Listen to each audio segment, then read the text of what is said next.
ചൈനയിലൊരു അപകടം ഉണ്ടായപ്പോൾ നമ്മളൊരു വീഡിയോ കണ്ടിരുന്നു. ഈ പട്ടാളക്കാർ വരുന്ന ഒരു വലിയ ഒരു ബോട്ടിൽ ആളുകളെ രക്ഷിക്കുന്നു. എന്നിട്ട് അവർ മുദ്രാവാക്യം പറഞ്ഞത് ചൈനയുടെ ഒരു ആർമിയാണിത്, അല്ലെങ്കിൽ CPCയുടെ ആർമിയാണ്, നിങ്ങളെ രക്ഷിക്കാൻ ഞങ്ങൾ വരുന്നതാണെന്നൊക്കെ ഒരു മുദ്രാവാക്യം താളത്തിലൊക്കെ പറഞ്ഞ ആളുകളെ രക്ഷിക്കുന്ന ഒരു സംഭവം നമ്മൾ കണ്ടിരുന്നു. എന്നാൽ ഇന്ത്യയിൽ ഈ നോർത്ത് ഈസ്റ്റിലാണെങ്കിലും മിക്ക സ്ഥലങ്ങളിലും ഒരു വർഷം നമ്മളെടുത്ത പല സ്ഥലങ്ങളിൽ അപകടങ്ങൾ ഉണ്ടാകുന്നവരുണ്ട്.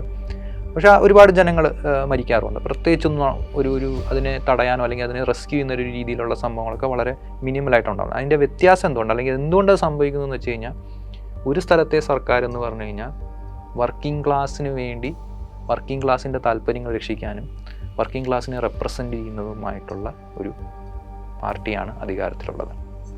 നിങ്ങൾ ചൈനയെ നോക്കുകയാണെങ്കിൽ ചൈനയിലുള്ള കീ ഡിസിഷൻ മേക്കേഴ്സ് ആയിട്ടുള്ള എല്ലാ കമ്മിറ്റികളിലും ഒരൊറ്റ ക്യാപിറ്റലിസ്റ്റ് ഇല്ല.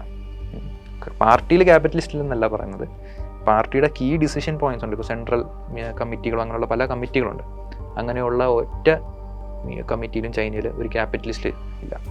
നമ്മൾ ഇവിടെ നോക്കുക, ഇവിടെ നിങ്ങൾ നോക്കിക്കഴിഞ്ഞ് കഴിഞ്ഞാൽ ഫ്യൂഡൽ ലോഡ്സും ശതകോടീശ്വരന്മാരുമാണ് നമ്മുടെ നേതാക്കൾ. അതുമാത്രമല്ല, ഈ ഫ്യൂഡൽ ലോഡ്സിനെയും ഈ ശതകോടീശ്വരന്മാരെയും ഫണ്ട് ചെയ്യുന്നത് ആരാണ്? ഇവിടുത്തെ മറ്റ് ശതകോടീശ്വരന്മാരാണ്. ഇപ്പം ഈ ഇലക്ട്രൽ ബോണ്ടിൻ്റെ ഡേറ്റ വന്നല്ലോ, ഇത് ഭരണപക്ഷവും പ്രതിപക്ഷവും അവരുടെ അവസ്ഥ വളരെ ക്ലിയർ ആയിട്ടാണ്. എത്ര കോടികളാണ് ഈ രണ്ട് പാർട്ടി. അപ്പോൾ ഇവരുടെ താല്പര്യങ്ങൾക്ക് വേണ്ടിയാണ് നിൽക്കുന്നത്. ഇവരുടെ താല്പര്യമാണ് ഏറ്റവും പരമപ്രധാനമായിട്ട് നിലനിൽക്കുന്നത്. അപ്പോൾ അവർക്ക് താല്പര്യം, അല്ലെങ്കിൽ അവരുടെ കാര്യങ്ങൾ നടക്കുന്ന രീതിയിലുള്ള നിയമങ്ങളും പോളിസികളുമാണ് ഇവിടെ ഇംപ്ലിമെൻ്റ് ചെയ്യുന്നത്. അതുകൊണ്ടാണ് ഇവിടെയുള്ള സാധാരണക്കാരായിട്ട് ആളുകൾ മരിച്ചാലും അത് മരിച്ചു കഴിഞ്ഞിട്ട് എന്തെങ്കിലും ഒരു നഷ്ടപരിഹാരം എന്നുള്ള രീതിയിലേക്ക് മാത്രം അത് ഒതുങ്ങുന്നത്.